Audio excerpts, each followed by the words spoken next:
आपण पाहताय लोकशाही महाराष्ट्र न्यूज। चला तर मग पाहूयात आजच्या ताज्या घडामोडी। उत्तराखंडनंतर आता महाराष्ट्रात लवकरच समान नागरी कायदा अस्तित्वात येणार असल्याचं दिसून येते। त्या संदर्भातील हालचाली सुरू झाल्या असून मुख्यमंत्री देवेंद्र फडणवीस यांनी गेल्या अधिवेशनातच याबाबत माहिती दिली होती। समान नागरी कायद्यासंदर्भात 7 जणांची समिती नेमण्यात येत असून सामान्य प्रशासन विभागाच्या माध्यमातून 7 जणांची समिती घोषित करण्यात आली आहे। मुख्यमंत्री देवेंद्र फडणवीस यांनी विधानसभेत आज समान नागरी कायद्याबाबत पुन्हा एकदा घोषणा केली आहे।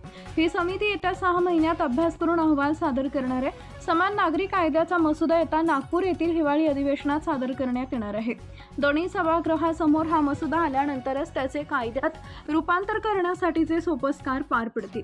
2024च्या अर्थसंकल्प अधिवेशनात समान नागरी कायद्यासंदर्भात आणि अंमलबजावणीसाठी समिती घोषित केली जाईल अशी घोषणा मुख्यमंत्री यांनी केली होती। त्यानुसार समान नागरी कायद्यासाठी सर्वोच्च न्यायालयाच्या माजी न्यायमूर्ती रंजना देसाई यांच्या अध्यक्षतेखाली 7 जणांची कमिटी तयार करण्यात येते आहे अशी माहिती आशिष शेलार यांनी दिली आहे। रंजना देसाई अध्यक्ष, माजी न्यायमूर्ती सर्वोच्च न्यायालय, न्यायमूर्ती RC चव्हाण सदस्य, माजी न्यायाधीश उच्च न्यायालय मुंबई, माजी न्यायमूर्ती SG बेहरे सदस्य, माजी न्यायाधीश उच्च न्यायालय मुंबई DK जैन सदस्य, माजी मुख्य सचिव महाराष्ट्र राज्य वीरेंद्र सराफ सदस्य, माजी महाधिवक्ता महाराष्ट्र राज्य रमेश पतंगे सदस्य, माजी पद्मभूषण डॉक्टर सुवर्ण रावळ सदस्य, सामाजिक कार्यकर्ता। दरम्यान समान नागरी कायद्यासाठी या 7 जणांची समिती तयार करण्यात आली असून डिसेंबरच्या अधिवेशनात याबाबतचा अहवाल तयार केला जाईल आणि दोन्ही सभागृहात हे विधेयक मांडण्यात येतील असंही आशिष शेलार यांनी माध्यमांशी बोलताना सांगितलंय। उत्तराखंडमध्ये 27 जानेवारी 2025 रोजी समान नागरी कायदा लागू करण्यात आला। मुख्यमंत्री पुष्कर सिंह धामी यांनी याबाबत घोषणा केली। समान नागरी कायदा लागू करणारे उत्तराखंड हे देशातील पहिले राज्य ठरले। गत वर्षी 7 फेब्रुवारी रोजी उत्तराखंड विधानसभेने नागरी कायदा मंजूर केला। 18 ऑक्टोबर 2024 रोजी याविषयीच्या समितीने समान नागरी कायद्याचा अहवाल दिला। त्यानंतर हा कायदा लागू करण्यात आला। आता महाराष्ट्रातही हा कायदा नागपूरच्या हिवाळी अधिवेशनात लागू करण्यात येतोय। माननीय अध्यक्ष महोदय, आपल्याला कल्पना आहे की भारताच्या संविधानामध्ये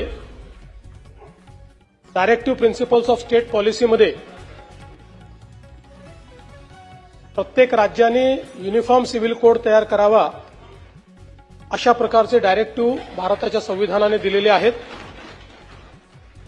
आणि त्यानुसार 2026च्या अर्थसंकल्पीय अधिवेशनात समान नागरी कायद्याच्या अंमलबजावणीसाठी तो तयार करण्यासाठी समिती गठीत करण्यात येईल अशी मी घोषणा केली होती। त्या अनुषंगाने राज्य शासनामार्फत सर्वोच्च न्यायालयाच्या निवृत्त न्यायाधीश न्यायमूर्ती श्रीमती रंजना देसाई यांच्या अध्यक्षतेखाली 7 जणांची समिती गठीत करण्यात येत आहे।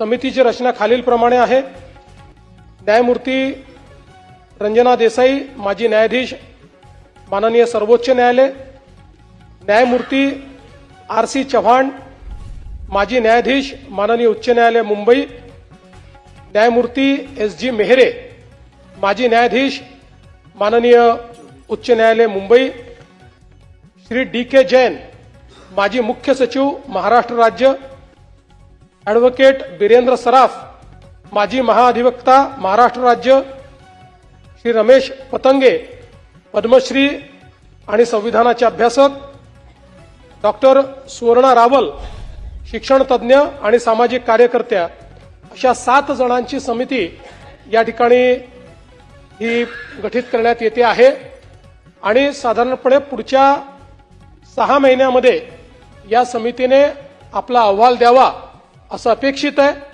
आमचा प्रयत्न असेल की अशा प्रकारचा अहवाल घेऊन आपलं जे नागपूरचं अधिवेशन आहे, शीतकालीन अधिवेशन, या अधिवेशनामध्ये हा कायदा या ठिकाणी दोन्ही सभागृहापुढे आणावा अशा प्रकारचा प्रयत्न आम्ही करणार। लाईक करा, शेअर करा, सबस्क्राईब करा आणि बेल आयकॉन प्रेस करा।